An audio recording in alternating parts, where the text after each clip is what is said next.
आज संगठनात्मक पर्व जिसे हम सब त्यौहार की तरह मनाते हैं, प्राइमरी मेंबरशिप को लेकर, उसके बाद एक्टिव मेंबरशिप और उसके बाद संगठन के चुनाव, इसी चर्चा हेतु आज जिला कठुआ का दौरा था। जिलाध्यक्ष गोपाल महाजन जी के साथ, मेरे प्रभारी मनीष शर्मा जी के साथ और यहाँ के हमारे दोनों स्थानीय विधायक भारत भूषण जी भी, जसरोटिया जी भी और पार्टी के सभी प्रमुख कार्यकर्ताओं के साथ आज बैठने का मौका मिला है। चर्चा हुई है और इस चर्चा के माध्यम से पूरे देश भर में और पूरे विश्व भर की जब हम लोग बात करें, भारतीय जनता पार्टी विश्व की सबसे बड़ी पॉलिटिकल पार्टी बन चुकी है। लगभग 12 करोड़ प्राइमरी मेंबर्स के नाते भारतीय जनता पार्टी के साथ आम लोग, वोटर्स, सपोर्टर्स, सिंपथाइजर्स जुड़ चुके हैं। उसी के हेतु जम्मू कश्मीर में भी चूँकि असेंबली के चुनाव थे, हमारा संगठनात्मक चुनाव जो था वो लेट हुआ। 6 नवंबर से इसकी शुरुआत हुई थी और 15 दिसंबर तक इसको हम लोग समापन की तरफ अग्रसर हैं ताकि एक्टिव मेंबरशिप कर सकें और उसके बाद संगठनात्मक चुनाव जो हैं वो हो सके। इसी प्रक्रिया को लेकर आज कठुआ का दौरा था। मैं यहाँ पर पहुँचा हूँ, सभी पार्टी के प्रमुख कार्यकर्ताओं से मिलना हुआ है और उनको प्रेरित किया है मैंने कि जगह जगह पर जाकर, आम लोगों के बीच में भी जाकर, घर में, उनके घर में जाकर, क्योंकि चुनाव के बाद धन्यवाद करने का भी मौका है और आगामी आने वाले चुनावों को मद्देनजर रखते हुए पार्टी जिस तरीके से काम करती है, नरेंद्र भाई मोदी जी का कहना है कि डोर स्टेप के ऊपर लोगों की समस्याओं को सुना जाए, उसका समाधान किया जाए। उसी के अंतर्गत पार्टी के कार्यकर्ता जो है घर घर में जाकर मेंबरशिप करे, इसको लेकर यह विषय हम सब कार्यकर्ताओं के बीच में रखा है और मेरा मानना है कि अच्छा वातावरण से हम लोग अपने संगठनात्मक चुनाव भी जो है कराने में सफल होंगे। नया एक योजना जो है प्रधानमंत्री द्वारा बिजली फ्री की जो है वो लॉन्च की गई है, उस पर आपका कहना है? ऐसा है कि जब हम लोग समझते हैं विश्व भर में कुछ ऐसी वस्तुएं हैं जो धीमे धीमे ख़त्म हो रही हैं।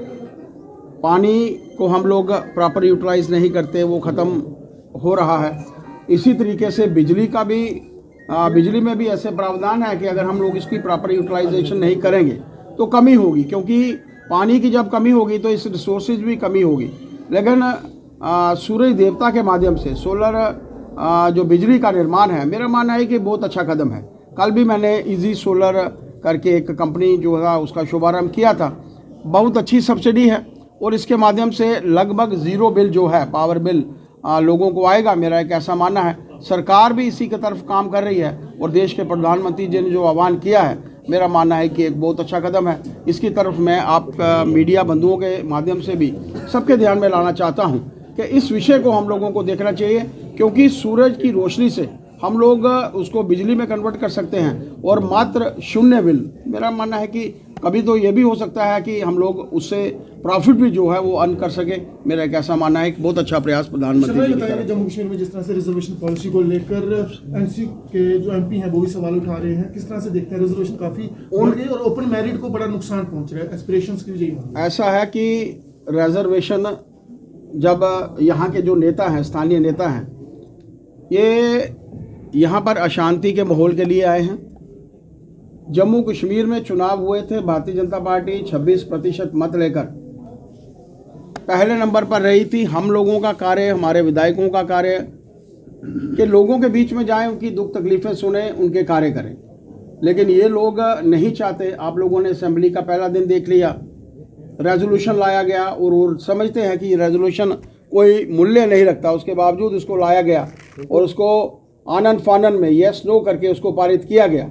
मेरा मानना है कि ये लोग यहाँ का वातावरण नहीं चाहते। अब उनको पता चल चुका है आज जिस तरीके से वो पॉलिटिकल पार्टी जो कभी 28 सीटों पर थी, आज 3 सीटों पर पहुँच चुकी है। भारतीय जनता पार्टी 26% मत लेकर और नेशनल कॉन्फ्रेंस 23% मत लेकर और कांग्रेस जो अपने आप को देश की सबसे बड़ी पॉलिटिकल पार्टियों में एक समिति है, 12% मत लेकर ये लोग जो हैं यहाँ पर आए हैं। ये समझते हैं कि यहाँ के वातावरण को ख़राब करने की आवश्यकता है। एक अच्छा वातावरण एलजी एडमिनिस्ट्रेशन के समय में बना है। चुनावों में किसी किस्म का कोई अनटूवर्ड इंसिडेंट नहीं होता है। ये अपने आप में एक मिसाल है और यहाँ का वातावरण, जैसे मैंने कहा, असेंबली में विषय को लेकर, और असेंबली जो थी जिसमें कोई प्रॉपर डिस्कशन, जो पॉजिटिव डिस्कशन हम लोग चाहते थे, जो कंस्ट्रक्टिव वातावरण में हमारे लोग काम करना चाहते थे, उससे हम उन लोगों को जो है वो वंचित करते हैं। स्टेटहुड को लेकर प्रधानमंत्री जी ने कहा है कि जब उचित समय आएगा तो बिल्कुल स्टेटहुड मिलेगी, और वो उचित समय का हम लोग इंतजार करेंगे। लेकिन क्या जैसे फर्स्ट डे में ही, जैसे जो मैंने आप लोगों को पहले भी बताया कि असेंबली में ऐसे रेजोल्यूशन लाए जाते हैं जिनका कोई सरोकार नहीं है। क्या हम लोग चाहते हैं कि 370 को वापस लाके हमारी मातृशक्ति का हक छीने, 35A को लाकर अपनी मातृशक्ति को हम लोग उनके अधिकारों से वंचित करना चाहते हैं। वेस्टर्न पाकिस्तान के रिफ्यूजी यहाँ आकर सेटल हुए, 370 हटा, उनको उनका हक मिला। आज हम उस 370 को लाकर उनका हक छीनना चाहते हैं। कांग्रेस को, नेशनल कॉन्फ्रेंस को, पीडीपी को कटघरे में खड़े करने की आवश्यकता है। यहाँ की लोगों की दुख तकलीफ दूर करने के बजाय उनको बढ़ाने का प्रयत्न कर रहे हैं। 370 लाकर ये 100 परिवार हैं जो इसका फ़ायदा शुरू से लेकर आज तक करते रहे। कभी मीडिया प्रूव करे, और मेरा तो मानना है कि मीडिया को ही खुलकर सामने आना चाहिए। कभी प्रूव करिए, आपके ध्यान में आएगा कि मात्र वो 100 परिवार थे जो इसका फ़ायदा ले रहे थे। आज उनको मुंह की खानी पड़ी है। आगामी आने वाले चुनावों में, चाहे वो पंचायतों के चुनाव हैं, चाहे वो लोकल बॉडीज़ के चुनाव हैं, आप देखेंगे कि उनको भुगतना पड़ेगा। मैंने शुरू में बताया